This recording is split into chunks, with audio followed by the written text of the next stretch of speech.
Hello বন্ধুরা, তোমরা সবাই কেমন আছো? আমি তো খুব ভালো আছি। তো এই শীতের দিনে ফুলকপির পাতা, দেখো সবারই ঘরে ঘরেই ফুলকপি হয়।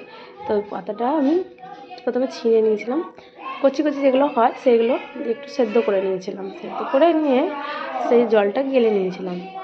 এই যখন একদম চিপে নিয়ে নিলাম, মিক্সিতে ভরে দিয়েছিলাম। তো তার মধ্যে কোয়া রসুন আর কয়েকটা কাঁচা লঙ্কা দিয়েছি, দিয়ে ওটা মিক্সিতে ঘুরে নিয়েছি। ঘুরে নেওয়া হয়েছে। এইদিকে আমি গরম কড়াই বসিয়ে দিয়েছিলাম, তেল দিয়েছিলাম, তার সাথে কালো জিরে আর শুকনো লঙ্কা ফোড়ন দিয়েছিলাম। যে যেমন ঝাল খাও ফোড়নটা দিতে হবে, আমি দুটো দিয়েছিলাম। তাতে ওখানেও কাঁচা লঙ্কা অনেকটাই দিয়েছি। এগুলো দিয়ে ভাজা ভাজা মতো হয়ে যাবে, লাল মতো, তখন ওই যেই বাটাটা বেটেছিলাম, পাতা বাটাটা, সেটা দিয়ে দিতে হবে। দিয়ে ভালো করে চেঁচে পুরো নিয়ে এরকম নাড়াচাড়া করে নিতে হবে।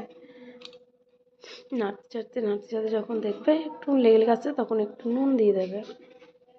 নুন দিয়ে নেড়ে চেড়ে যখন শুকনো শুকনো হবে, একদম দেখছো কড়াইয়ে লেগে গিয়েছে, সেই লাগা লাগা টাইপের হবে, তখন ওটাকে মানে যত ড্রাই হবে তত ভালো লাগবে। শুকনো শুকনো হয়ে গিয়েছে, দিয়ে দেখো আমি দেখাচ্ছি, দেখো কেমন হয়েছে, খুন্তি থেকে পড়ছে না। এই তো রেডি হয়ে গেছে। এবার এটা গরম ভাতের সাথে শীতের দিনে খুবই ভালো লাগবে।